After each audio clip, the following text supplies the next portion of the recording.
Ia, ia le tu nei tu na fiafi ta tono la tato amata nei a fiafi ia la tato anu moi me tau tu sa ia tato tu fafo ia i fatai ma le inga i le tu nei aso ia no la tau singa ma na leonga ia tu na tu sunga pe au ia se woti ia na te amata ina i tato se talo ia tato fa solo i le nei a fiafi ma lo fa lau Aleluia. Mātou vinia lava ma whamanuina lo suafa mana i o mau au le tua o le tamā. Aleluia. Le alo ma le anganga pa ia.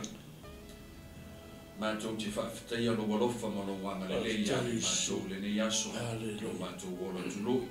Lau whamalo longa o lau leo leonga ma lau kuinga ia i mātou. Ia ngata ia i mātou nei wa ia i lalo i nei whale. Ia mai se so se tasi o mai mo mai ma lo mo leia tunu. Mātou te whawhitai ai lo alofa. Aleluia. Sili o na mātou whawhitai alo lava whina ngalo. Whaasino whaatonu mai ai i mātou. A walo mātou wola ili nei funga ili ele. E sao ni ai i mātou mo lo malo. Whawhitai fo le whaola tanga na sao ni e kiriso Yesu. I lona soifua. Ianga le lei oe tamai le nei e fiafi. I le polkalame mātou sao ni foi. Ia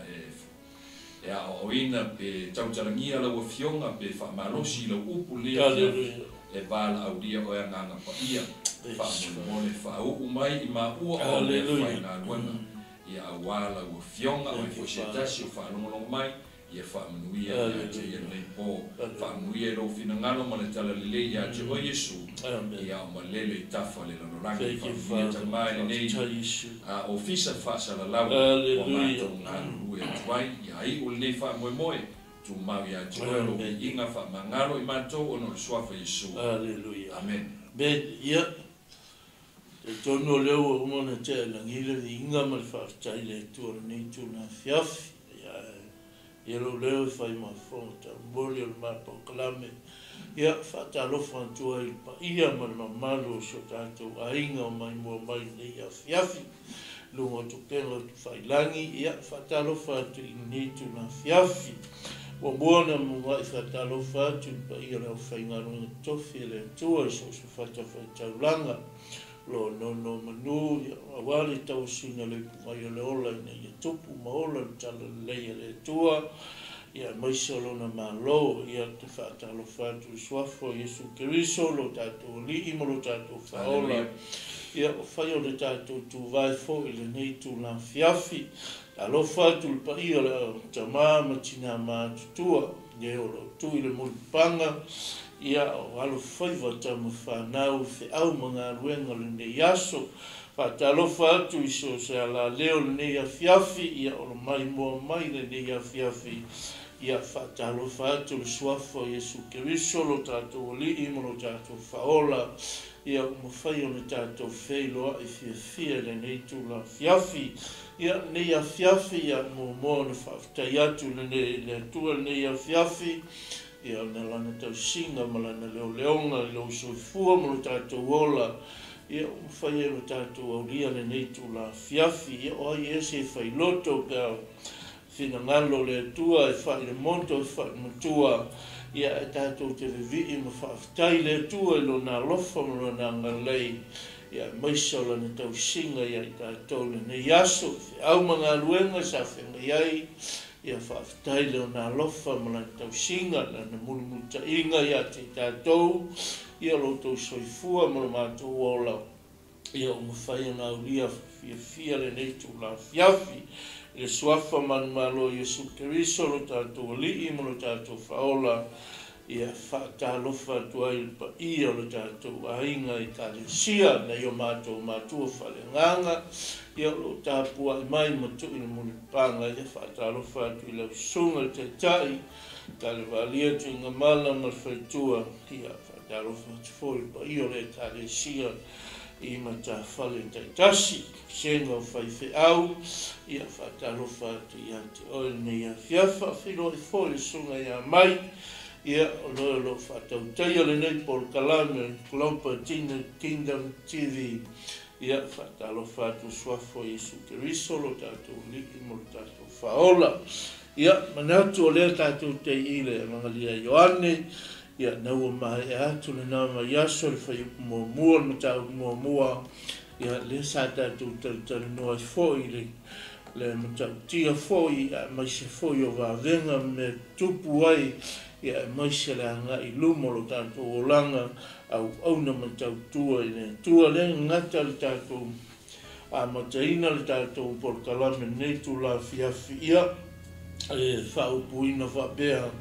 o le rua i vāvenga na whaia i kana i Galileia pei o le tātou whaupuina i whapea ia ala tala noa ma whasoa tu nei tu la fiafi lawa maua le tusi pa ia le tusi a le mangalia Ioane lo matau perua ia lela a mata tu ai le mawhaitau nei tu la fiafi ma tua le tala inga Ioane le na uma le whai mua ia lo whaasolo mai le tala inga Iesu Keriso lo tātou li imo lo tātou whaola wa na umalona wala au Ioane wha mai whauta le tamai ma moe a umai lo ina ma Ioane o tatele toi a ia na muri tai mai leo o na so to lua na muri mai a Iesu a mo mai ama vea ma so o Iesu a le ala tātou te whaitau tu ia va ia toi fo ia na whaonga ina nei au na a ma whai ma so o Iesu ia pe o na iaile tātou whawa ia toi fo i le whaonga ne tua ia ne la fiafi pasta ia tā whaitau ma whai mua ia te ia whangata le whai upo se fulu ang whai upo se fulu ia tā whaitau ma iai wha pasta ka mole o i le asu tolu no whai ai leo le tau samaanga i kana i Galileia sa iai fo i le tinao Iesu tala ina fo i Iesu ma on so o le tau samaanga ua uma fo i le waina na whai atu leo le tinao Iesu ia te ia o le aisa la tō waina. Whetalai mai Iesu ia te ia funai, sea ea launa ia tea. E le io o i lo i tu aso, o whaiane le tinao i auna, se le lava e whai mai ai o ia ia te o tō, ia o tō whaia,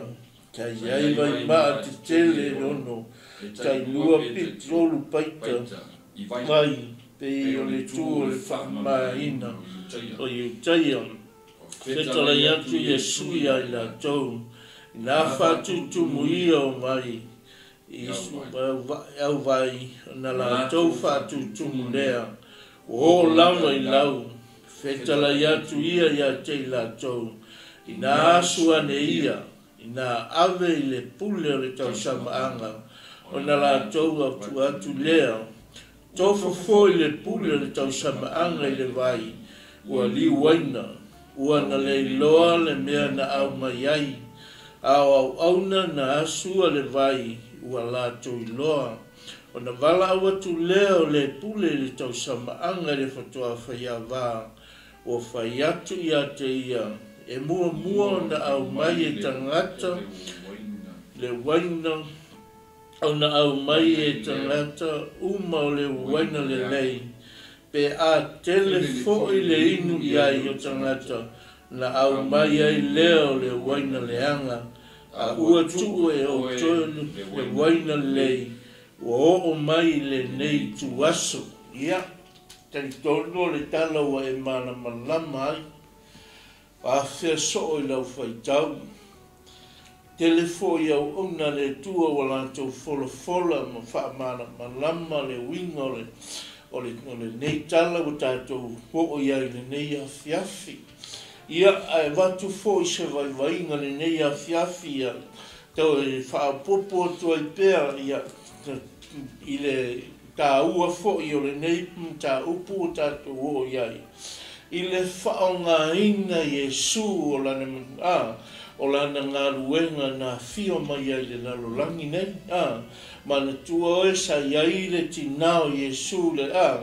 i le afo, i le tausamaanga le la sa ale iai,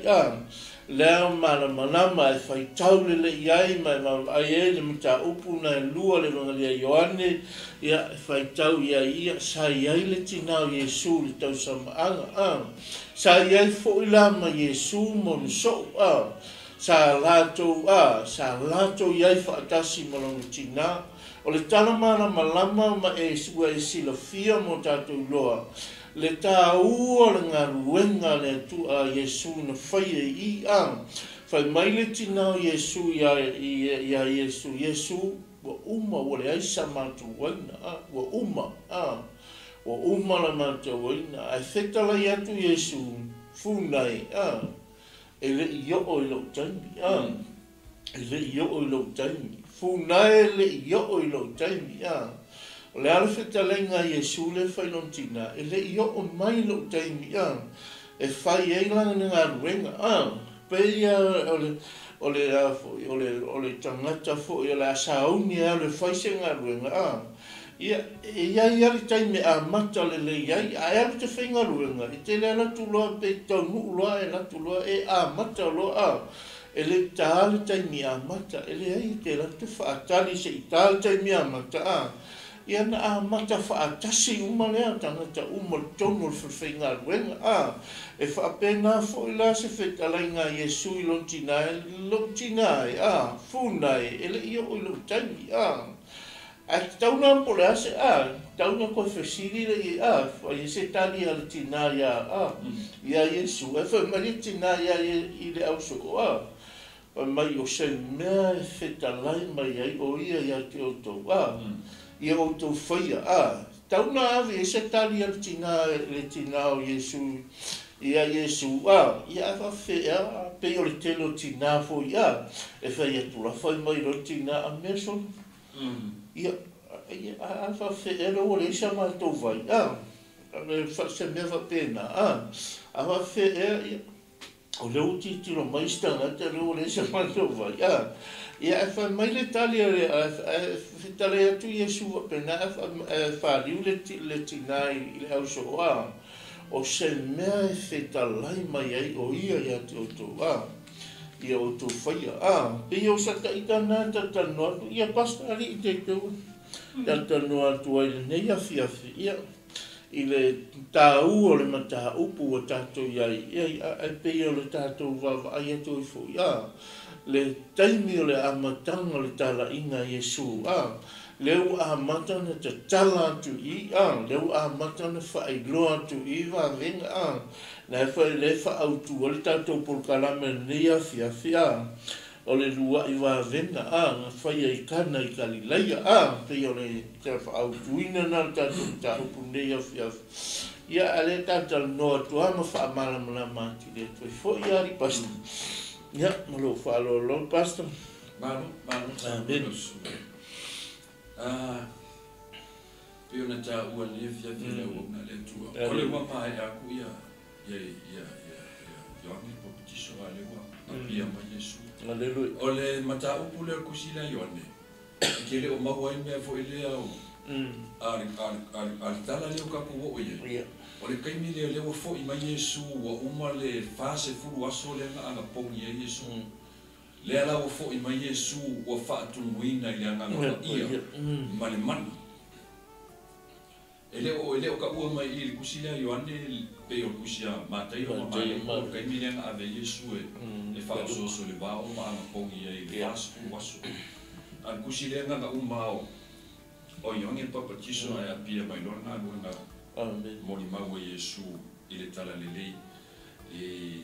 i lona malo. Ma ko livor ka ko por kalame ole mor por kalame ole fasala la winda por kala inga ole malo le tua. Amen. Ole foi ka ko ki ye vai kini le malo si ole li ole po kisa man fala de la o nga le anga fo ye pe o mai fo ye tu por ni vai ta. I ko ko ni tu o me se la ya tua. La nga ile o mapur vai nga le o ali sili ma ali o Paulioni ia ali o vangi mungipo ko fal ba nga le fa le ko no le ka wa ima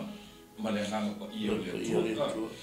ia ka ko la ia le o ke siamo ka ko ma lama le i le tuspa ia ka ko ke ka komu i le ngalue ma le ngā ioi mai o le ngā pa ia ia i tātou le kainingi. E vāvao ia, mea ia o lo whalavelave mai sākangi. Ia ngai leo mga o sākangi e whasala lau le kala le leo e mālo. Ia maola i kanaka inga ia maure file mu. Amen. Ia. Au i la tusi leo. Ia, le whai mai le whai pumo mua. Wo o le asu tonu, o na whaia i leo le tausama ana i kana i kalileia. Le mea wa ringa oso mai whai mai, wo o le asu tonu. A le mea le whai mai o le asu mua mua. Asu mua mua. A le o whai mai, wo o le asu tonu. E fo ilo winga ka ua kumela kolu tusuka ia. Ai vava ai fo ila e kusia ki ngese i a apel amo. Kai mile nga whaari eile atua i a apel amo. Ave lo wa kalii. Lela whaasingo a kua i a ke oele maunga e osi mai le kaulanga. Wai ngā fo ngai apia mai e whai mai wo oele aso tolu. O ngā kepa e leo a apel amo. Wai lo a kule maunga. Amen. Ale fai sau i. Wai mai wo oele aso tolu. O ngā whaia i leo le kausamana. Ai kilo vai lá e isso. Ia. Ma koe soifua mai Iesu le aso tolu. E iai ka ka ua foi o momento i ai fua foi lá i persona o le atua. Le atua tama, le ala, ma le ngā ia. Asa ka fa pe mai o le aso mua. Po fa pe mai le fai ngal fai o le aso le fai poi ponga. Le fai mai o le aso tolu. O ngā whaia i leo le kausa maanga i kana i kalileia. Ai leo ka ua me se whai poi pō. E leo ka ua me kristala se whai poi pō. A whai poi, o le mafu anga le aso tolu. O whai poi pō ngā yuta ia. E ka i a kore vai aso whai. E ka i a kore vai aso whai. O le aso koru la lea. O le ua ngā alua ia le pāki. O uma le wai. O uma le wainga wale, no inga le sa ingu wainga mai ale aso mua, ma le aso ua, ia le ua o le aso kolu, mai wa uma le wainga le aso tolu. A le mafu anga ngā le apia mai le aso kolu, langa o iutaia ma whai poi ponga iutaia, e a kona i so whai. Ia whai mai le wa uma le wainga. Sa kala inga fo i ma wala au ia ia Iesu ngonga so. Ia mai so ki ngā Iesu. I ko kongo whai poi ponga le. E a inga ia. E a inga Iesu mar kam whai poi. Al mafu anga nga wala au ia Iesu ma valia long ki ngā i whai poi ponga le langa a inga ia. Whai mai le wa uma le wai. Ia o whai mai le o Iesu. O le ki ngā Iesu, wa uma le wenga wa le isia wenga. Wa le isi kako wenga. Awha mele wa wheka la iaku Iesu, funai, pe o ngā Samoa le au ngā le atua. Se a launga i hatia, e le io o lo kaina. Nai le winga o le mea. O lai whakakau i longa maliu. Amen. E le io o i lo kaipi. Alleluia. O lai whakakau i longa maliu, whai mai kala a Iesu i long ki ngā funai. Lea launa i hatia, e le io o i lo kaina. A le si mea ka ua le iei, o le ki ngā Iesu. Makua kari kongu winga lava e maalia nanga kama. O le ua o i lo kaina. O le ua o i lo kaina, a e whakakau ka le Iesu. Funai. O lea launa i hatia, o le io o i lo kaina. O le whakakau i longa mariu. Alai ko le winga ngal kala Iesu le io o long kai. Haleluia. E vai la oi pe on sa ngole le o ma le tu ni fifi. Sa ia vai ma e ke te le. Mena o fai ane lona tina i au ona. Ole o se mea lava e fai mai ai o ia. Io go fai Amen. Ai kamo ngi ku e fe furi ya ile kala amadia ale makua i fa ku ale makua ke leo fa ku original Yesu. Alleluia. Vai mai kala amadia i au so se mea lava e fai mai e o ia yo ko fai Alleluia. Wa fa ku amadia o leo ia ile mandanda male pule male ya. Alleluia. Yo fai kulo le Yesu ya. Sa fa me sa ia vai ma ke kele i mele o i ale sa sa palai mai ile wenga le sa palai ia ele avala ia ia ve mai pe kai lua pe kai kolu paita i vai pe ole tu man fa mama ai ngai uteia ole kai kolu ai fai ka kuspa i para o 20 kalonge le nuas fu kalonge por kolu fu kalonge ele kuspa i para ngi na sa wai a kuspa i sa mole fa mai tai lua pe tai tonu paita i vai kongo o vai mai a kuspa i para ngi na sa we nuas fu kalonge ia por kolu fu kalonge a fa li liula i kolu fu kalonge ne kusa male fikus fu fa lita i kongo le vai mai pe mai kolus fu kalonge po le luas fu kalonge ese la wa ai kilo fo ile kus pa ye palangi ngai fa li mai ai mai fu fo ile fu ai i timing ia mal mele fa li mai kus pa ia kus la po le luas fu kalonge ana kus fu kalonge e fikus fu fa li tale e ke leo soa vai le ko kalonge la fa na mai kus pa ye palangi ia ku le male anga ia ai ele pi o ka ko mele ni o ku fan ia aso ia no vai ma ia aso ia vai fa ku ia vai ia ma fa ia ma ku ia le o nga wa ia ka usaminga ia po ia so fa ko ponga po ia so kele po ia so fia ia o me ai ia fa ia ka pi me voi le fa ka ko le o ka mo ava ia e palu le ava ia so va ia vai me mo ma no ka me pegi me ku i voi nga le sali ese ia me fa pico po mi me anga mo ia soia ia fa li winga nga fa mai o fa ku lo leo so se me ai fa mai ai o ia ko fui ia lo au nga fa ku mo ia vai ma ai le vai ia fa ku lo le Yesu wasu asu mo boa ver ko so mo asu lo nga fa ku mo fa ku lo Yesu wasu lo a sua vai me na vai ala ku como le so vai na ele o ku ese me ele o vai na voi e fai ele o ku ese fa langu ele o palu e me vai ele vai na sa ele tengo e vai langu mu langu langu ko kwa ya me ngang fa ko Yesu asu ia ele i lo ala puro causa manga na au ngala fa kingo la la ko lo me ya asu nga vele puro causa manga ko fo mo amen ia ko fo mo pula causa manga ma ko ai le leia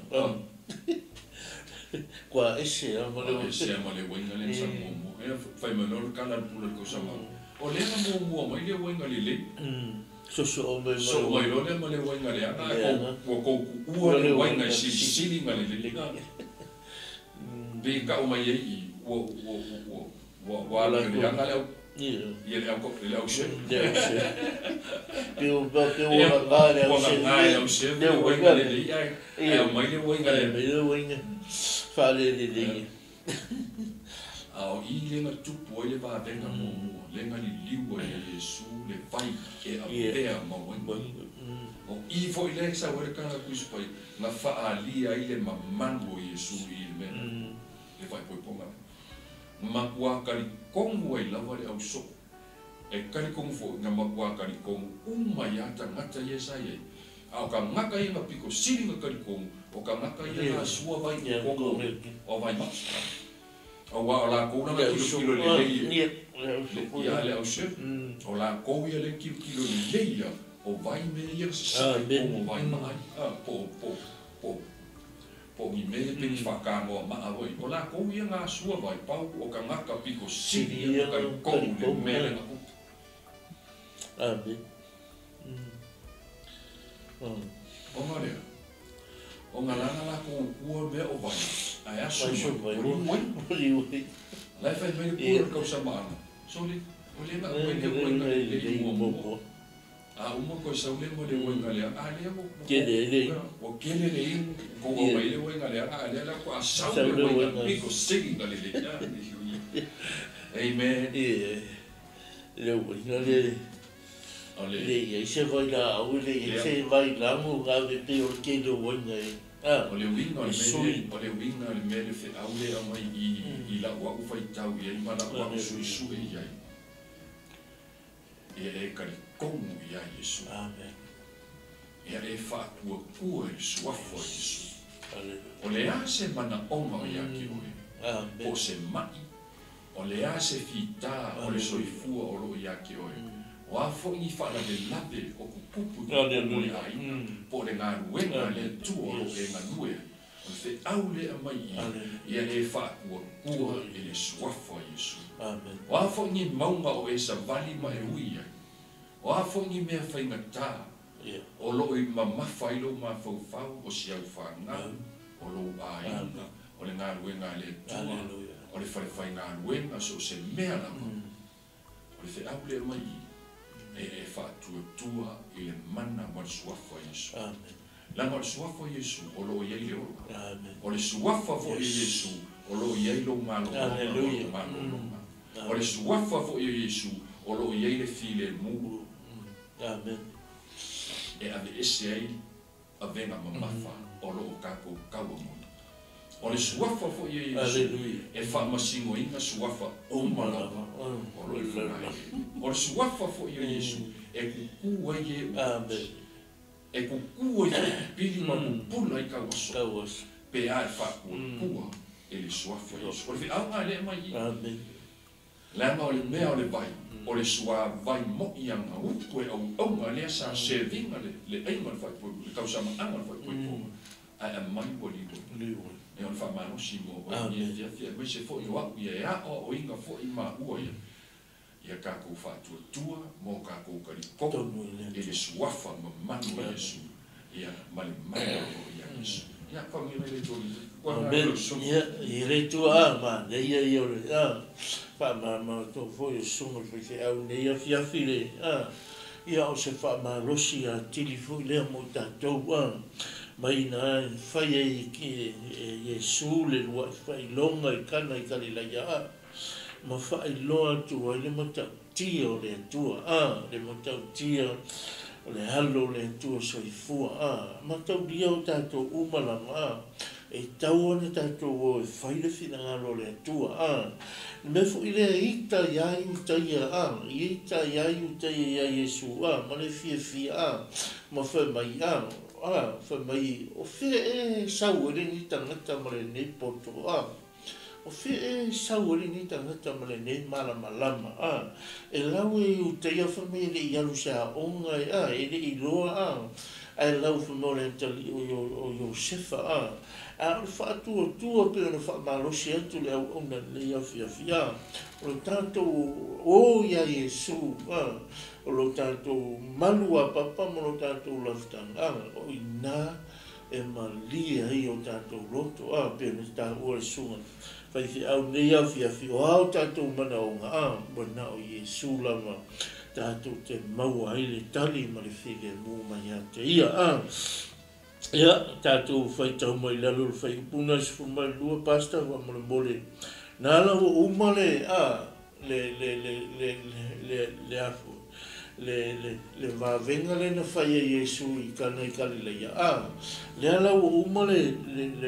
le ala o fa solo mai le fai nga malanga fa mai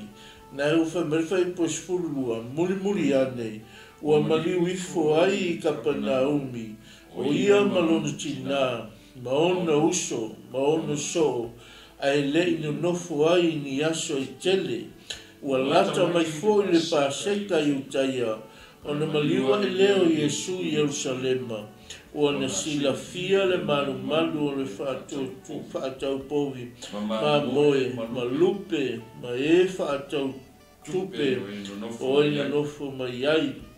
o ia whaia le sasa i mai atu eiti o na tutuli atu ai lea i ate i la tau umalawa i fafo le malu o ma moe a tō mapovi ua sasa i fofo i tupe tangata whaatau lupe fuli atu lau o whape atu foi o ia ua whaatau lupe whape atu foi o ia i e whaatau lupe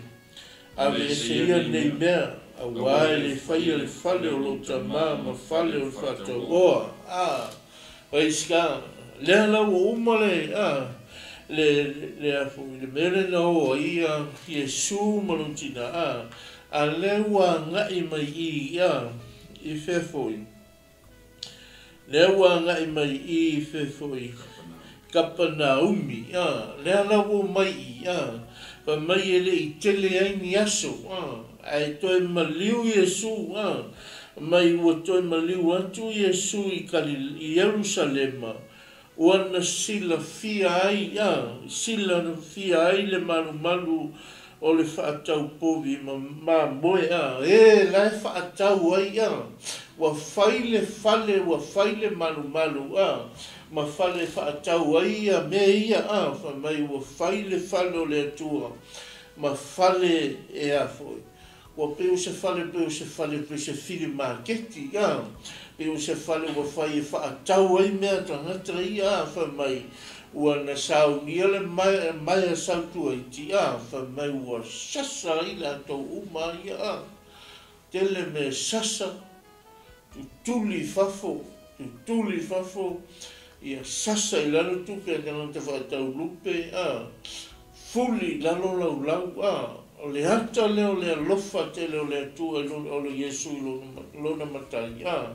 lea na whai eiga ngā rue ngā alofa lea whai mai wana sasa ia te I la tau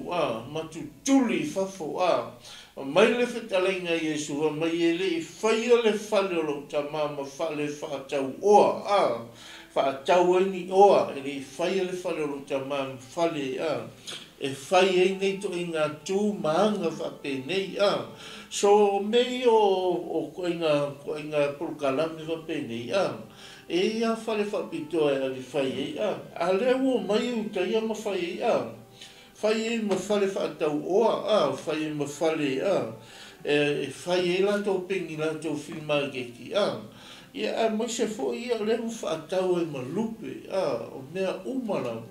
Nana le fia I Yesu ina wa fio mai o ia wa mai mai wa sua fio mai wa iloa wa esele mere wa faito no le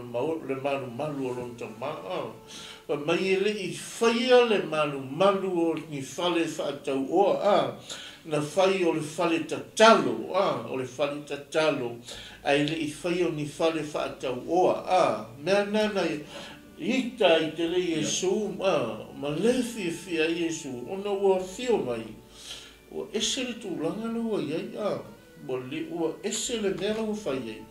ua whai ei whaatau ngō me nei o sua e tupe tangata whai whaafiri ma keki le tono le malu o le tua o le mea nana le fia Yesu I wha mai ua sauni e ia le fili le mai a sautua I ti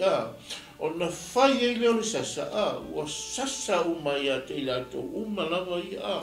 la tau ia na whai le tūlanga lea whaatau ma whai ei whaatau lupe ia o mea umalama na la tau whai wha mai ua sasa e Yesu ma tutuli fafo wha mai lea ele I whai le whale o lau tama ma whale whaatau oa na whai ma whale ta talo o le whale la lea o le maota lea o le malu lea o le malu ta talo lea tua o le malu e o mai umatangata e te tauno mai e tāpu wai ma ave le vi ingo le tua so se malu lava o lai tātou ti tāpu wai ai whao ngāfo I o tātou tāpu wai ai lai tātou te o tātou tāpu wai le tua lai tātou te o ave le vi inga mara whaafitai le tua tātou te le o ai e whaatau ni tātou whai ni tātou whilimaketi po anisi me whai ai suka ni tātou tupe po anisi me ai tātou te oe ave le vi inga mara whaafitai le tua tātou te o tātou te whaamanua tua I le tua tātou te ave le vi inga mara whaanetanga ina ia maua lunga le inga le tua le atana tātou te iloa le whaamaoni o le ngā luenga sili sili e Yesu le ana fio mai e whaile lalo langi nei so la awani o tātou whatamala pe tātou te whaavai vai pe tātou ai e tātou whaamalolosi le hale ngā luenga o tuina mai e te oe tātou te ngā lue ma au ona i ngā luenga le tua fai le na ia fai ma whaamanu iango lo soifua ia e maise fu o le tātou wola au nei le tua mono na whina ngalo ia au tātou iai le nei lalo langi le tu mau wha mai le whai puna suma wari ona whai mai lea o tangata i utaia o whapea mai a te ia se a se whai longa e te whaani mai a te i mātou ina ua e whaia nei mea vai wale whisiri a tangata i utaia le hase whailonga. Le hase whailonga e te whailoa mai a te i mātou. Ina ua e whaia nei mea. Mai lor whai punga suma i ua tari atu Yesu whape atu i a te i lātou. I nā le peti i o le nei maru maru. Ona o te whaia lea i aso i tōru. Vai o te pia mai e i le aso. Le aso lena tau e pasta le aso lena wha mai na o le aso tōru. Ale foto e pia mai ai le tātou te iloa le tāua le aso tolu pe o ne sau no vole sunga whewhea i le taimi ma le aso le o ai i le tau samanga i ale foto e pia mai wha mai o te toe whaia i aso i tolu le ala o ofo ai wha mai ale au iutai e fia tau sanga i na whaia e au iutai e wha mai mai ona whai mai leo i utaia, e whanga fulu ma le ono tau sanga o whaia le nei malu pe e te toi whaia fhoi o i aso i tō. E la le ofo ai i utaia, e le ngatala le ofo, a la whai mai, whase fulu ma le ono tau sanga o whai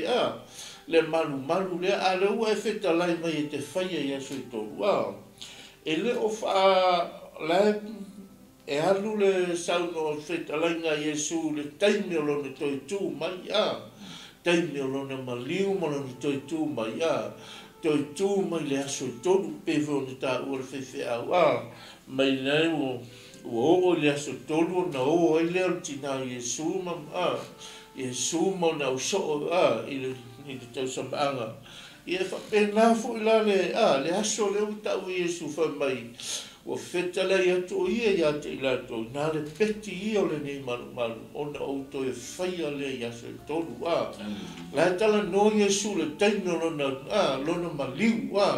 taimi o lona toi tū, le taimi e toi tū mai ai o ia,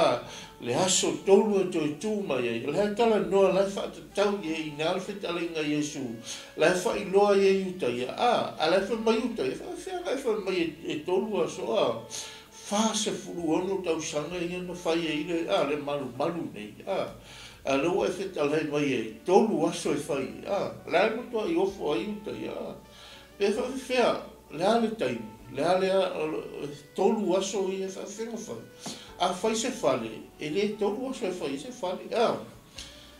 a whai le whale a le vai aso a toa, o le vave al tufunga, o le vai aso a toa e whai le whale, o le vai aso al teo whai le whare a le whai talainga Yesu tolu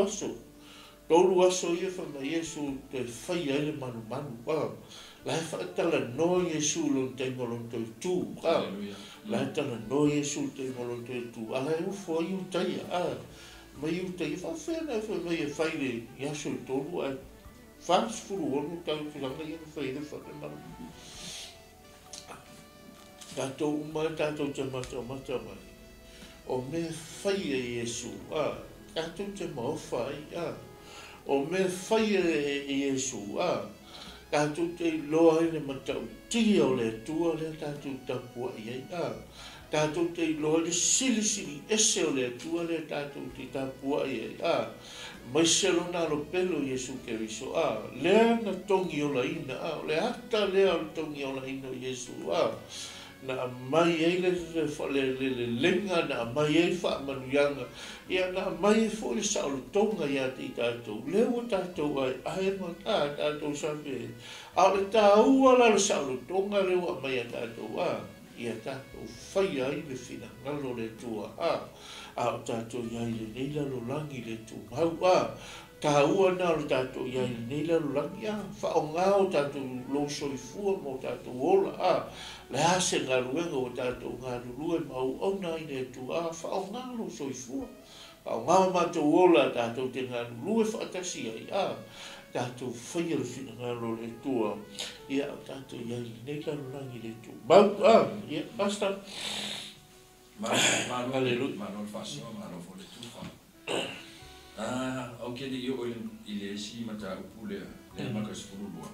O ke fia pa ile fa upule sfuta si le maka upule. Na faia fo ye Yesu le wa fa no mai kana kalai. Ma fa ali mai ai na mamalu. Ona tali tonu ai le ona so ia te ia. Ma es foi ia. Ma es foi pe ole kako au tu foi le ngia ole ua I ba denga foi Yesu mai na foi fo Yesu le nei ua I fa ai longa I kana I Galilea ma fa alia mai ai lona mamman haleluya lo mo winga ole mele ku pui nga makua mamman do ia fa pui haleluya fa o se aka vo ile o se ainga o se ekalesia e ia Yesu e ia le mamalu o Yesu ko como se ainga mai se fala ko como fa penga vo I se tangata e kalikongu ma fa tua ia Yesu e le fesiligia le mamalu o Yesu o le si vaenga taua le manga ia o lenga makua kalikongu ia so o Yesu ia Yesu maka wile ko maka mai mafukanga Yesu ona so lenga makanga au Yesu ia isi o wali ia ngo mai na mai sa sa o wale no mai Yesu o fisili se o wali bia la maka muri mai ai vai mai kala isi o isi me kupu muri mai ia le la makua mai le fai kupu le sukas ona tali tonu ai lea ona so o ia te ka mo akalielu nga pia kasi la lea vaenga po kasi le fai longa na mau ki ngoa I napa ma fa tali tonu I nai so o Yesu o le Mesia la vale le fa kali Israel le wo va firma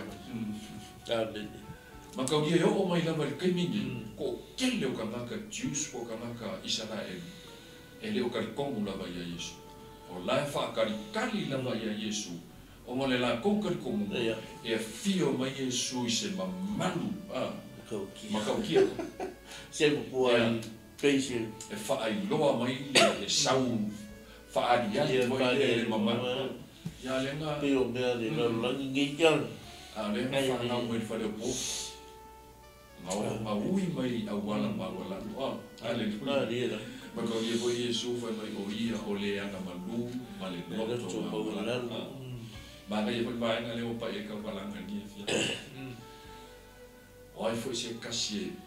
e fa tinga ia ki o awe ki kali ia e mo le loko mawala mo le anga malu haleluya o ia o le loto mawala mo le anga malu ma kwa kali como ia so Yesu I le mere kupu I le o le vai e a vea mawenga haleluya pa mena wo mun yange wo pe ka wo fo ye wo ku runga o kana e mawalunga kana e o Kapanaomi pe e ku mawalunga ia kana ai mawalano ia Kapanaomi o iwa Kapanaomi o le hometown le o Yesu amen o le hometown le o Yesu e fa mo ku ye Yesu I Kapanaomi no winga la po fea le me fe mani wa ye Yesu e ka kaua na o mai I Kapanaomi na mau I le hometown o Yesu e ku mawalunga la kana Galilea ai mawalano ia e Kapanaomi ane la pe o ka ua fe ele I ngofo Yesu la ko o malanga I na o Jerusalem la nga le wala ka lakan pa ai o apula I Jerusalem ma ma fio ku Yesu ma u fale ko man mo ia ku mala pe ka o ve yo le fai mai fuli ma ke aleluia o le fa ka mo ye povi o lupe o le su e mai le fai le pe o mele fai e ni ka mi o le fe fa ka o inga o ma le me ka ku langa tupe o le mo fai le fale o le tua ko le fale o le ma fale fa ka o ka nga ka yutai e le langa la pulola Yesu ka ai le mai sa ku ia ma sasa i ka ka ma kuli fa fo lupe ma ave fuli o fi fola ia ma fai la ma sa ai la no la ko ku ia ma fai Yesu o ko ke fai le fale o lo tama ma fale fa ka o aleluia. Amen. Hallelujah. Amen. O amai o eli e taita. Amen. O le manu. O ngai aki o elu. O e wha singo le aka o le manu. O e. O le manu o le tua ngai e. Ngai ke kaua vea. Ngai ko kongi aki o le manu le tua. O e wha sili le mea kaukoa. O e wha sili tupe. O e fa sili ni la ele va pe o fa ia ko ele a man tu pe le a man na o mi pe le a man ma mo a le fa mai I ka la ku spa ia au ngi o ka ko fa sili a me ia ai ka ku sa ili mo le ma lo le tua ma langa mi o so o ma fa popo mai le o ia ka ko ai lu mo tu se ma te yo mo fa po to su mo to ia o ko mo sa ili le ma lo le tua ma langa mi o so o nga fa popo mai leo me ia ia tika ele fa pe fa ko o ka ke su en ku pele ia ka mai ki fa ngalo nga mo se tu pe ia e fa ka wele me ai aua e a ve ma fa mo ia ki o ia e fa mo le tua ma sa I linga o nga malo ma lana a Milton o ni ngalo ia e me nga muri mai o le Milton lana ai sa I lia nga malo ai ia I le Milton ele pale Hallelujah. Hallelujah. Eva mai leo foi ku Yesu I ka ngaka I ofesili mai. E fa fe ngai fai mai ke koe fausia le fale le nei o fase pe ka ua le o fase o ka usanga o fau. Ale ke fai mai ke koe fausia ia so to. O lai ka ngo mai la ko le tino. Ale ka la ko fa le nganga ku Yesu. O lai fa ka kau pe on ka ua le o na le tu. O lai fa ka kau lo mali. E maliu le aso mumu a koe kuma le aso Hallelujah. Praise the Lord. Amen. E leo kala mo fa le kingo pula ia Yesu fa penga ke koe fa ua le manu le aso Hallelujah. Ale kala mo e long koe ku ia e ka lia e ma fa mo fo tupu au ko kongu ia ki oi o le manu le tua ngai ko kongu ia ki oi e ke pui ia le leilo noto le ava I ngai fio e nga nga pa o le persona lo le tongo le o lo loko ia e pui ia le leilo loko le ava le manu le tua ngai ke fero I mo a fo ia e maliu e kangu alo kimo ai koe foki ia lo wa ngaka a penio ka penga ka pengo le nganga o oi o le ngaka o foi o le ngaka a hoko ingai maliu e kangu alo kimo ai koe foki ia le nganga I mensa o le winga ngā le kala Yesu e mawhai ango o le peki ia le peki lalo le manu e mawhai ango o koe whausia ia so tu nai kala mua whale nganga Yesu Hallelujah ia keu le leilo wanga keu le leilo manu le tua ka ia keu ai whapenga fo ia keu le leilo ka komoto ia inga ia fia ia e maise ia o le mawhutanga lilo ma le nganga pa ia le aso ia e va mera o se sa mo kuri fa fo ia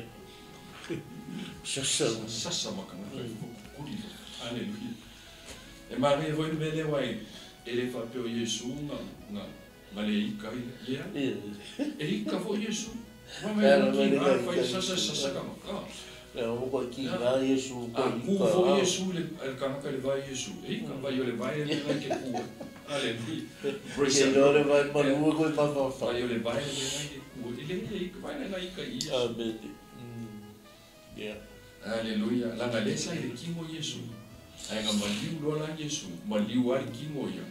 Ia le maliu ia Keriso. Hallelujah. Praise the Lord. Ya ku ya wali la sunga fa wo mu fa mu ka. Ku ko la kala ka ia na. Ya ia makaka. Lewa ta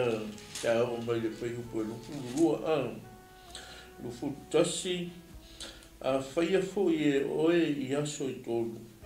Lona tino o le manu lea. Na ia whetalai mai ai. Mai na nino le mea.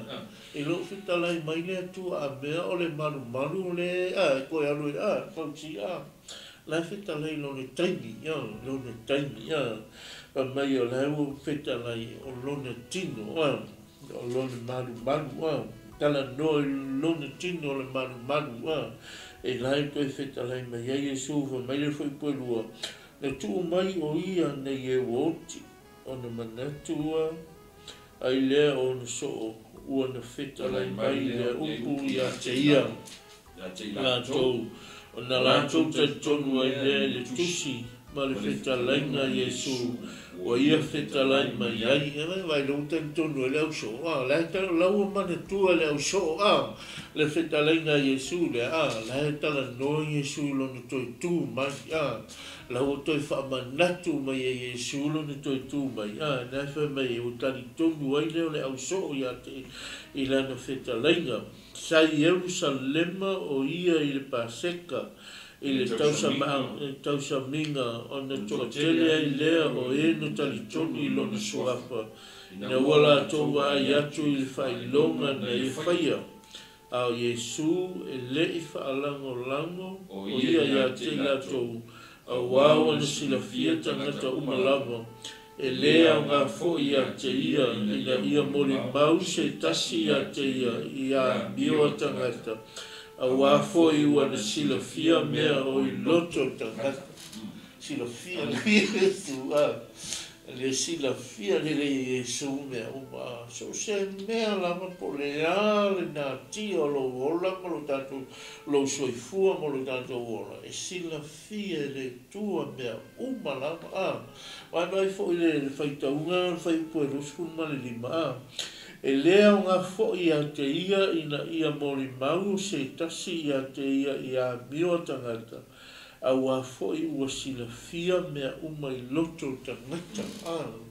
waiska po le alo tangata ta lai po le alo tangata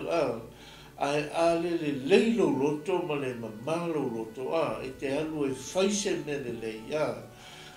e le manuia ai mamale le leilo loto ma tangata o tangata whātua tua le leima tali tonu I le atua e manuia la me te alu whai te tali tonu malo mauti noa ato toa ia Yesu Keriso le na whai al whaolotanga ma toi tu mai le aso tonu e mauti noa lo wha maoni o lo loto ia te ia na whai le tua le me sili mo oe mai tato umalanga le whitalainga Yesu wha mai nai whai whitalai Yesu le whai puerusu mai tolu sa Jerusalema o ia I le Paseka I le tausamaanga o na to tele ai lea o e na talitoni I lona suafa na ua la tau ai atu I whailonga na ia whaia o a whailonga na whaia Yesu tele I o whailonga na whaia Yesu a whai lau atu whailonga te tele na whaia Yesu e le masino e le mawhaitau ria le fo lau whaia Yesu le whailonga ia ne tali tonu uma e tangata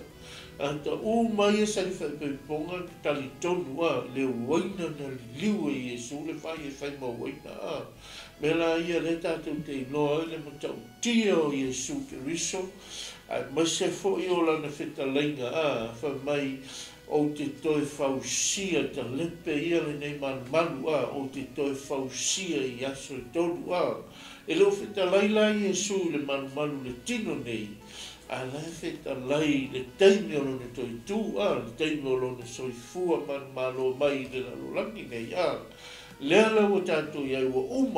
ua mahea ua ne whaatau nua Yesu le fufuanga lea le lua hawhe tau sanga ne tupu ai le mea le whaasaitorino Yesu le ua uma le taunua ao le faamanatu mai ai le afioga paia le atua i lou soifua mo lo tatou ola a e tatau a o le tatou a faitau ai pea ma tatou manatunatu ai pea a i le mea sili ma le galuega sili na faia iesu i lou soifua mo lo tatou ola ao tatou iai lenei lalolagi a aua lai te faatamala ai tose taimi a tatou te faitau ai le afioga le atua ma mavaai ai a ese le matautia o le alofo i Iesu ia te oe ma'u mai tātou uma a vai fo ia haru Iesu e tālai ai tālai atu ia iuta ia e hita iuta ia a e hita iuta ia a i le fia iuta ia fa mai po oai oe a e tau ai oe o le ano le tua a o oe o le atali o Iosefa a Waisika, ana i tālai a Iesu ia le mea na whio mai ai, ma le mea na o mai ai laulangi nei, sau e whaatau nuu le whina ngalo lon tamā a, le hata fu la le tātou te iloa ai le sili ese o le lofo o Iesu ia te tātou, moiso le ngā luenga ma e ana whaia Iesu mo tātou, a o Iesu le au so o ma fai atu ia o le matei o na sulua lon fai pusuma di ma na o Iesu na a fai mai le o na au so o ia Iesu o luti na o uso mo tu hawhinga lai fafo a mana o via lai te talo no ma o a fai tali a Iesu na fai talenga Iesu na fai o so e le ai so ti na le so uso le so tu fine a fa mai o le fai le fina ngalo lo tama o le langi o lo ti male o lo tu fine le o lo uso o lo ti nale o iska o sola o tatou umala le tatou te fai le fina ngalo le tua o lai fai sau ngā ruenga le lei mo le ngā ruenga le tua le ase ngā ruenga ngā lue ma au na i le tua mo le fina ngalo le te iei to tono le li o le le fai mai Iesu o lo tua fine o lo uso le o lo tina fo le le fai le fina ngalo lo tama sola o tātou umala e whaia se ngā ruenga ma se me le lei tauno le ngā ruenga le tua mai se fo o lo fisosoani uso a tangata e mai se le tua lo alu e tau sesi tangata le italia le whaarutanga Iesu o i o le alo le ola le i o le upo le ola tātou te sauwha ngai le malo e whaavau tasi le nā ngā ruenga le lei tau tātou whai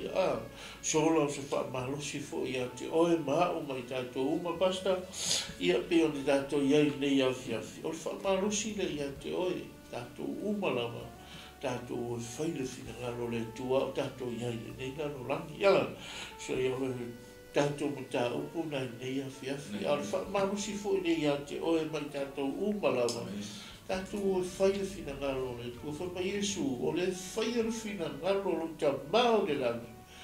o lo uso lea o lo tua whine o lo uti nā fwoi lea Paiska tātou uma whai fwoi o le mai mō mai nei a whiawhi o se wha malosi fwoi a te oe le ase ngā ruenga lo e ngā lue ai whai le nā mo le whina ngalo le tua o tātou au auna le nei lalo langi le tu mau tātou fwoi o tātou ngā lue tua whai whi au ma tātou au auna le ngā ruenga le tua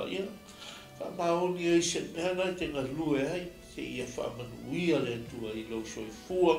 ia mai se fwoi o le tātou ola ia o tātou ia i nei lalo langi ia o se e whi au mori lea mo tātou nei a whiawhi o wā venga ma whaamanuianga ia mai se fwoi o le rua ngā ruenga na whaia Iesu i kana i Galilei se matau tia fwoi o se liuina o le sua vai le waina o se whaamanuianga i tono le o le whaipui pronga sa ia Iesu malutina ia mai se na tali tono ai ono so ai mai se o tangata umalawa tali tono ai o le se te au fo le mo tātou nei a whiawhi a tātou o e whaile ngāru ngare tua tātou tali tono o Iesu la tātou te o tātou te tālai whaia le whingaro le tua ia tato ia nila lagi ia whamanuia mai le tua nei a fiafi tonu nei a fiafi ia mahera tato mawhitanga nei a fiafi ia non tato taimi a le talo lava ia le aluloa fo i se upu nei a fiafi a le hase si le italia le whaolutanga ia ve marima whaola lo soifua nei a fiafi ia maua loa wanoa pe lava na whaiatu te musola ma te mualu leo maa ua iai se le tali o lo mana onga o Yesu ia le tali o lo mana onga ne la fiafi a whai te talia Yesu e marima whaola whelanga se mea mata mai ai ai te talia Yesu whaiatu ia te o lo taimi a manoa nei e te talia Yesu e marima whaola lo soifua ia la whaia la talo whaotanga ia sa honi le sunga ia tutu ia whaia le talo whamanolonga nei a fiafi ia haiso mai o iai ia wana o Yesu tātou te maua i le tali le whamanolonga ia ia whao mai upo le nei te talo nei a fiafi Yesu elo mātou tamā mātou whalongo i lawa fionga le nei a fiafi whawhitai lau upu lo mātou tamā mātou langona i o mātou lonto o i mātou lava o le whanau ngā sala o hau o le tangata ngā sala le tua whamangalo mai a te au o whalongo i lau upu le nei a fiafi ia whaia lau whinangalo i lau holanga le hase ngā luenga e ngā imolo ngā luenga ia whaia lau whinangalo tamā whao ngā mai a o iai le nei la lolani o talia o Yesu a ve malima whaola i lo olanga nei maaso umalama e o le whaaftai Yesu i la whaoltana whaaftai tama amen Hallelujah. Thank you, Father. Thank you, Father. Pe whaiatu le fiafi e whaatuatua ma tali tonu i a Yesu o i o le ri o le whamarolonga. Thank you, Jesus. Tama o i umalava i lantou whaanongolongo mai nei Hallelujah. o lo tui nātu lona loto o iese ngase o se mana. Ie ta talo atu i le suafa mamangu o Yesu, le suafa silisi ese, le suafa matautia, le suafa o fofongia, le suafa e paia, le suafa e tuli uma iai o tuli vai uma, le suafa e ta'u e lau whaiva malama, le suafa o iai le ola, le suafa e whamasino ina i moa uma, le suafa o iai le unga, le suafa mamanu o Yesu, le pa'i atu e manu o i se tasi, o mai mangase ngase i le suafa mamanu o Yesu, e malo lo mai o ia whaftai Yesu i lau whamarolonga i lau whana e tūma watu ia te oi lo lava vi inga o lo lava suafa pele Yesu a talo tua i ne fiafi Amen. Amen. Whaftai no mātou tō māua i umanuia le po kalame te fiafi nisi foi la uso la ngā solo mai sa uni mai le tua o ni mawaila o whaunga i tonu nei pontu talo foi nia foi la au na ia mai le tua maualo na malosi tino le mafofau ia wati ute o ngā lulua i tono lau ngā nuenga o el manatu ma mafofau le leifa nia foi le kalesia lau au na malwhalitua ma no foa mai salpa i o le kalesia mātou wala au le ase upu so ta uelupa ia maluma whamangalo ma ula whaka wala ti ia Yesu lo mātou wali i malo mātou wala i malo Amen. Amen. Ya, mi tele le tu ni tu la fiafi la mai mo ni fiafi ya suafo Yesu. Amen.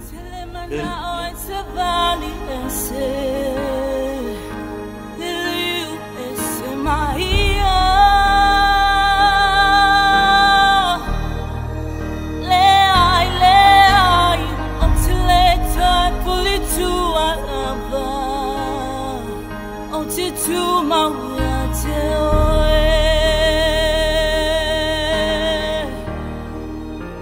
Yesu apa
Yes,